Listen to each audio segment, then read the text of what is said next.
Notre prochaine invitée, dans le cadre des promenades de gourmande, c'est Mme Noémie Côtreau-Régnier, qui est copropriétaire du bistrot d'érable à Sainte-Lucie-Beauregard. Noémie, bonjour. Bonjour. Ça Bonjour. fait presque un an, jour pour jour, qu'on vous a reçu, parce que là, vous aviez effectué des réparations. Et là, ça fait un an de ça. Oui. Comment ça va? Ça va bien? On entend parler beaucoup de vous. Oui, c'est une Du bonne bistrot chose. d'érable. Ben oui, c'est des prix. Puis comment ça va, justement, le bistrot d'érable de Sainte-Lucie? Bien, le bistrot va bien. Je vous dirais, on a eu une bonne saison de sucre. La clientèle est au rendez-vous.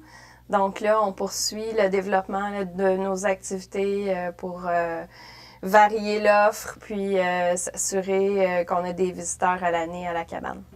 Mes informateurs me disent que ça a été une des bonnes années au niveau de la sériculture. Est-ce que vous confirmez ça? Oui, nous, c'était une année record en production de sirop d'érable. Une année record. Oui, OK. record. Qu'est-ce qui fait que c'est bon, c'est moins bon, qu'il y a de meilleures années, des moins bonnes années? Qu'est-ce qui fait? Est-ce que c'est la température? Oui. Parce que c'est la température qui nous mène. Oui, en fait, l'élément primordial, c'est la température. Pour faire du sirop d'érable, l'idéal, c'est -5 la nuit, +5 le jour. Donc, dans cette braquette-là, c'est l'idéal. On a commencé tôt en février, mais ça n'a pas terminé. On se disait, coudonc, il neige pendant le printemps, il n'y a pas neigé de l'hiver, mais ça restait quand même assez frais tout au long du printemps pour maintenir une température justement en dessous du point de congélation, mais qui dégelait le jour. Donc, c'est ça. Mais est-ce que les précipitations par rapport à la neige, l'épaisseur de neige, est-ce que ça change de quoi? Ou c'est vraiment le froid et le temps doux là, qui est plus propice à ce que ça coule plus? Bien, en fait, le couvert de neige peut avoir un impact important s'il fait justement trop chaud. La neige peut garder quand même le pied de l'arbre. Disons, une grande accumulation, il fait très chaud, ça va, disons, refroidir, réchauffer moins vite.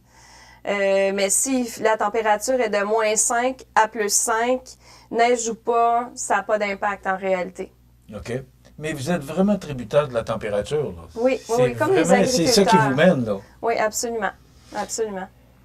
Mais Noémie, si vous êtes aujourd'hui ici avec nous, hier, on recevait Jean-François Ritt, du domaine Ritt. Oui. Parce que lui, il est en pleine saison, là, jusqu'au mois d'octobre, il parlait jusqu'à l'Action de grâce. Promenade gourmande pour le bistrot d'érable. Bon, vous l'avez mentionné, c'est plus février, mars, avril, là, pour la période du sirop d'érable. Promenade gourmande, le bistrot d'érable, expliquez-moi. Oui, bien, la promenade gourmande, c'est une activité dans la région qui est là depuis quand même déjà plusieurs années. Et on a participé à chacune à des événements à chaque année. Donc, le bistrot d'érable ouvre ses portes pendant cette fin de semaine-là, 14-15 septembre. Puis, on reçoit aussi des gens chez nous. Donc, on a assez de place pour pouvoir avoir d'autres artisans ou producteurs. Et on ouvre la salle à manger, donc les gens peuvent venir prendre un repas dans la formule café-relais qu'on avait ouvert cet hiver. Donc des soupes panini, café, breuvage, tout ça ouvert pour l'occasion pendant le week-end. On fait les visites guidées qui sont gratuites à des heures, à chaque heure de la journée selon les gens qui sont disponibles. Les dégustations aussi sont gratuites. Puis il y a les artisans donc qui viennent se joindre à nous. Nous, on en a 2 cette année. Puis, c'est 2 coups de cœur. Oui, ils font quoi, ces artisans-là? Bien, le premier, c'est le centre d'entraide familiale. Non, excusez-moi. Ils m'aimeront pas, les dames, parce que je fais cette erreur-là souvent.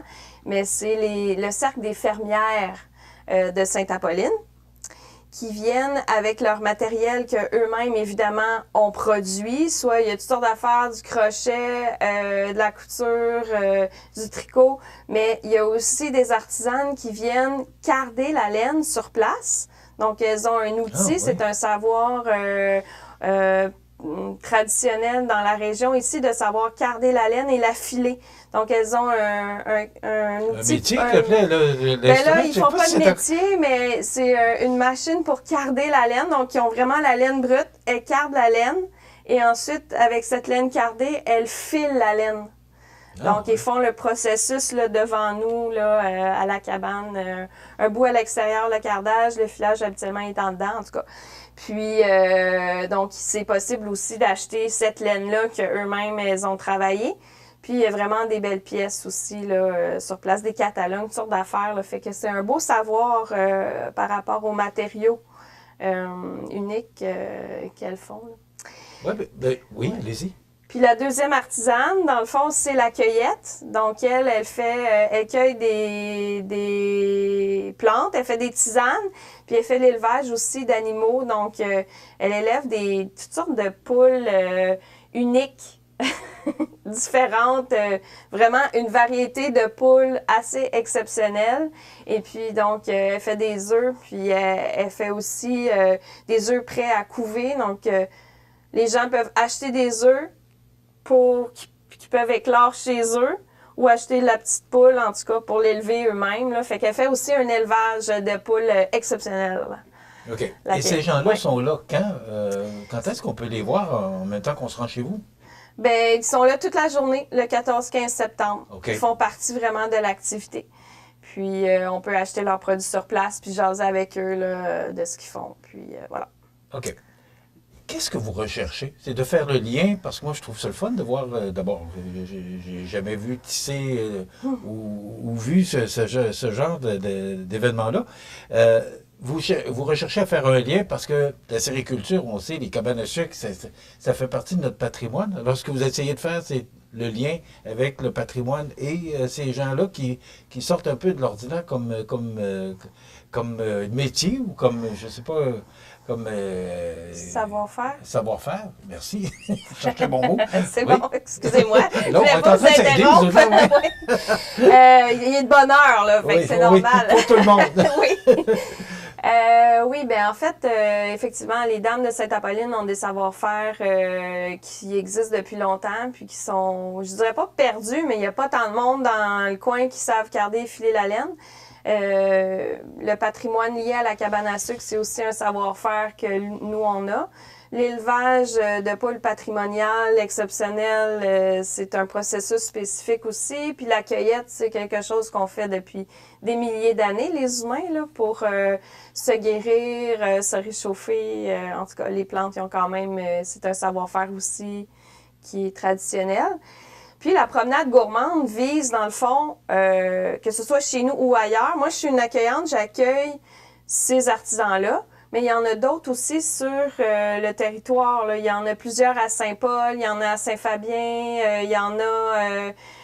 j'ai pas par cœur là, la carte dans ma tête, mais par exemple, à Saint-Fabien, il y a la ferme Flanc Sud où on peut aller, puis eux aussi présentent leurs produits sur place. Donc, la promenade gourmande vise à inviter les gens à se déplacer dans divers lieux sur le territoire pour aller rencontrer les artisans où ils sont. Et nous les faire connaître aussi. Oui, nous les faire connaître, déguster leurs produits, puis il y a certains endroits qui offrent des activités gratuites ou pas. Comme moi, la visite guidée, habituellement, il y a un tarif, mais là, elle est gratuite. Donc, c'est ça. C'est mon conjoint Jérôme, d'ailleurs, qui va faire les visites pendant le week-end. OK. Il va m'aider. Puis, à Saint-Paul aussi, il y a plusieurs lieux là, où les gens peuvent aller se déplacer. Donc, il faut aller voir sur le site web de la promenade gourmande. C'était ma prochaine question. Comment on fait pour savoir, pour que les 14 et 15 septembre, on sache où aller, ou qu'on puisse, on va aller vous voir, ou on veut voir d'autres endroits. On va où et on s'informe comment? Promenadegourmande.com.